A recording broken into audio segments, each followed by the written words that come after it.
Hey everyone, this is Marco and I'm back with another update. It's about cycle number 3, which I've just wrapped up.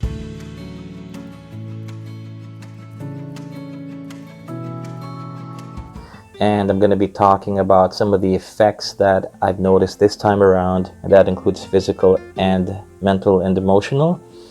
Also, something really important I learned about going through chemotherapy.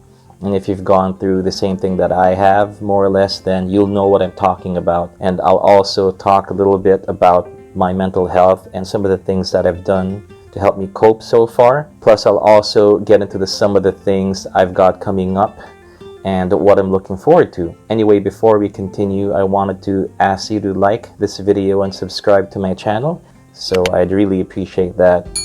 So in a nutshell, I'd say there are a lot of ups and downs during this cycle number 3, but I'd also like to think that there were more ups than downs, so I'm happy with that. And one of the things I've noticed is that my energy levels would suddenly dip during the day. For instance, there was a day when I nodded off. It was sort of like a mini crash. And the other thing that I've noticed was that I got a little bit overconfident coming out of this cycle, because I thought I'd gotten used to the treatment by now, because it didn't really feel like a post-cycle crash like before. But as it turned out, the effects this time were just delayed, so they didn't hit me that soon, not like my other previous cycles. So this time around, it's sort of like the effects were delayed. So I did have a slump coming out of cycle number 3. I did experience a bit of a crash like before, which meant like I was feeling nauseous and having smaller meals because of the nausea, and food would often taste weird for me, and it didn't really take much to trigger my nausea. And to help with that, I just often have a light dinner, and I'd have like a cold fruit berry smoothie, or maybe just ice cold water, which helps with the nausea. And the biggest thing I've learned so far is that the effects of chemotherapy are cumulative. So what does that mean really? Well, it just means that the effects of the treatment add up, so you don't really notice them at first, and they only start to manifest after you've been doing it for some time. Which makes sense, because I'm now halfway through my whole treatment, which is called R-EPOCH, by the way. And if you want to know more about this type of lymphoma-specific chemotherapy, I'll add the link in the description below so you can look out for that. But basically, R-EPOCH is a very high dose kind of treatment for the type of lymphoma that I have, which is a high-grade B-cell double-hit lymphoma. Basically, like, R-EPOCH is a potent cocktail of drugs they give me over 5 days, which is made up of rituximab, etoposide, phosphate, prednisone, vincristine sulfate, cyclophosphamide, and doxorubicin hydrochloride. So I know that sounds like a mouthful, but the good news is that what I have is treatable. So I am really grateful that I'm getting the healthcare that I need for my condition. But going back to what I was saying, the effects of chemotherapy are cumulative, so they add up, and that means that it does take a toll on me, and it makes me feel pretty lousy at times, to be honest with you. I'd have like really bad days where I'm just like knocked down on my feet, and it's something that I only realized when I actually was talking to the nurses about what I was feeling, and they did let me know that the effects are cumulative. So that did help me get through the process, just knowing that it's really par for the course. And the nurses also told me that during this time my body is flushing and processing a lot of things right now, the drugs and all that, so it kind of doesn't know what to do at this time. So it makes me, like, my body feel confused basically. So just knowing that really put things into perspective for me, because like I said in my other videos, that going through this whole thing makes me feel like I'm in someone else's body. It's really comforting to hear that it's just part of the process, and I just have to accept it, even if it does leave me feeling really drained and not motivated to do anything much. So I just have to be okay with that. And when I'm in that state, nothing really feels appealing, like not even just watching Netflix and doing nothing else, which normally I'd love to do. During this crash, I just end up scrolling through the thumbnail previews, and none of the movies that I was like looking at on the home screen on Netflix or Disney Plus, none of them seemed interesting.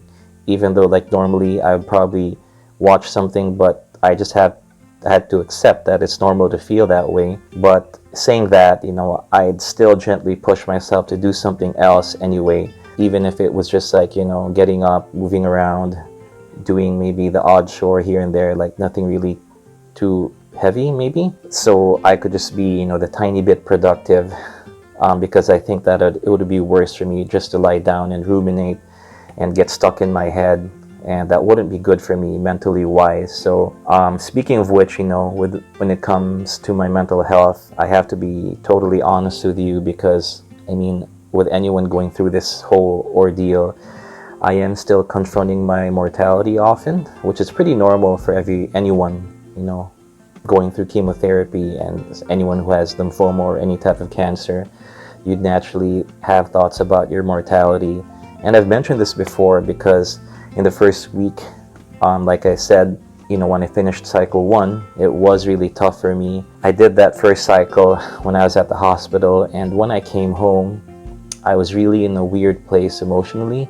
On the ride home, I was flooded with a lot of like what if thoughts, and a lot of other thoughts, like I wasn't the same person I was when I left the hospital.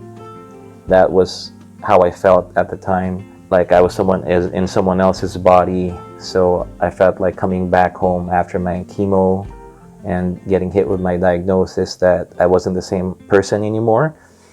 So that really left me feeling lost and confused and scared, because it seemed like I was kind of losing my identity, if that makes sense. And I didn't know who I was anymore, and I didn't know what was going to happen to me. So that whole thing kind of opened the floodgates for me to a lot of what if thoughts.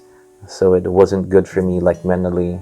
But the good news is that I've gradually accepted these feelings, and I've worked my way through them. Honestly, it's an ongoing process, but as a whole, I am moving forward, even if there are like ups and downs, and I fluctuate emotionally from time to time. So I am moving forward, I think. And if you haven't watched my earlier video about how I coped with my diagnosis and how I learned acceptance, please check that out later. I do have a link to that as well. And yeah, so basically, mentally wise, I've managed my anxiety through mindfulness, meditation, and prayer. And those things personally helped me ride the wave of negative thoughts and to get it to a place of acceptance. And like always, I've gotten a lot of support from my wife and the rest of my family, along with people from the CDHB, which is the Canterbury District Health Board.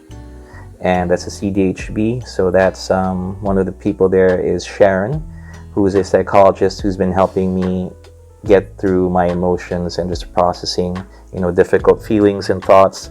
And also to another person, his name is Matt. He's from leukemia and blood cancer in New Zealand. So these people around me have kept me grounded and also helped me keep a good perspective on things. So I'm really grateful for that. And by the way, I'll also share a great resource on managing anxiety. It's a great series of PDF like worksheets. It's called Panic Stations that I got from Sharon. So I'll add that link in the description below. And that link is for a mental health center based in Australia.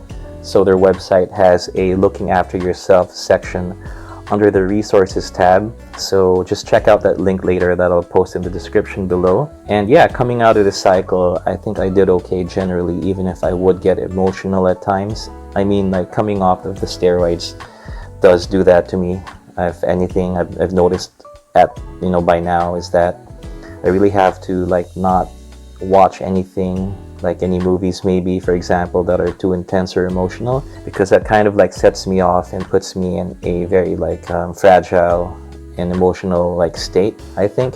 For example, I was watching this animated Star Wars series called The Clone Wars, and the finale really ended things on a beautiful, but it was an incredibly sad note. And I'm not gonna lie, some tears were shed, because I'm kind of invested in what happens to these characters, and in my post-chemo state, it really amplified things, my emotions maybe tenfold or 20-fold, whatever. But anyway, I did, have to get a handle on myself when it comes to those things. And yeah, I was a bit of a mess emotionally for a while, but that's one of the things I still have to like get used to. And one of the other things that I sort of like realized was that going through chemo is sort of like riding a bull, like a mechanical bull. That's kind of like a new analogy I came up with recently, because I was like talking with my cousin in the US like over chat, and I told him like I'm kind of getting used to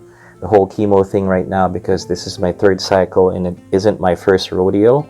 So that's where I kind of got the idea that aside from like riding the wave of emotions when it comes to managing the effects of chemo, getting used to the whole like treatment process, the regimen, is kind of like riding a mechanical bull. You might have seen those maybe in the past, like, you know, people would have contests like where to see like who would last the longest on the bull. So it's kind of like how it is for me right now, is that sometimes, you know, like riding the bull, so to speak, I'd get thrown off and I'd have to like pick myself up back again. But it gets easier the more that I do it, so that is a good thing. And yeah, so that's basically, you know, how I am faring like in terms of the chemo. But the other thing I wanted to move on to right now is what I've got in store for me and what I'm looking forward to.